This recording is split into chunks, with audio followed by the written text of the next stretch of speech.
Good news, spotted sa ensayo ng Hinebra ang hinahanap ng mga fans noon pa na si Paul Garcia. Mas malaking import, yan ang hinugot ng Hong Kong Eastern kapalit kay Cameron Clark. So yan nga ang ating mga tatalakayin. Kaya wag na nga natin patagalin pa, tara at atin ang talakayin agad yan. So magkakaroon nga ng kaunting adjustment sa koponan ng Hong Kong Eastern dahil gagamitin na ng Hong Kong Eastern ang kanilang isa pang import na mas malaki kaysa kay Cameron Clark. So si Cameron Clark nga ay nilagay nga sa injured or reserve list na kung saan ini-activate nila etong si Christopher McLaughlin. Inaasahang si McLaughlin ang magiging import ngayon Tuesday kontra dito sa Blackwater Boxing. Siya nga pala si McLaughlin na isang import ng Hong Kong Eastern ay may taas na 6'10". Sa estilo nga ng laro nito ay talagang mabigat sa ilalim dahil sanay sa physical game.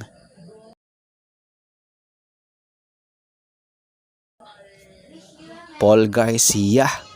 Marami ang nanghihinayang nang hindi ito maisama sa final lineup ng Barangay Hinebra ngayong PBA Commissioner's Cup na kung saan nakita nga ng mga fans na nahahawig pa naman ang laro nito kay Scotty Thompson. Kaya kung mapapansin nyo hindi niya nga po sinayang noon yung pagkakataon at nagpakitang gilas talaga noon sa Hinebra. Dahil gaya nga ng iba, marami din ang hindi nagtitiwala sa kakayahan nito. Pero nang matesting nga ito sa Hinebra, grabe yung laro, sobrang sipag talaga. Kaya naman nakakuha ito ng 2-year deal ito dito sa Hinebra kung matatandaan nyo nung nakaraan, nung mga nakalipas na buwan.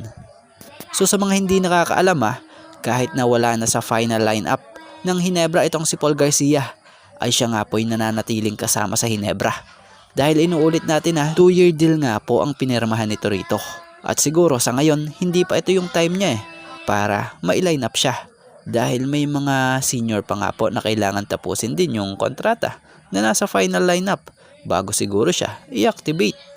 So si Paul Garcia malinaw at legit na kabarangay pa nga rin yan para sa mga fans na naghahanap dito Sana yan nasagot na yung mga katanungan nyo dahil sa isang video footage nga po na ito na nilabas ni Sir Hinebra Boys Ball Ballers.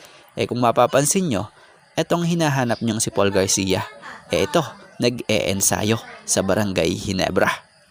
So yan, sa ngayon ito nga lang po muna ang ating sports pasada and thank you for watching guys and God bless everyone.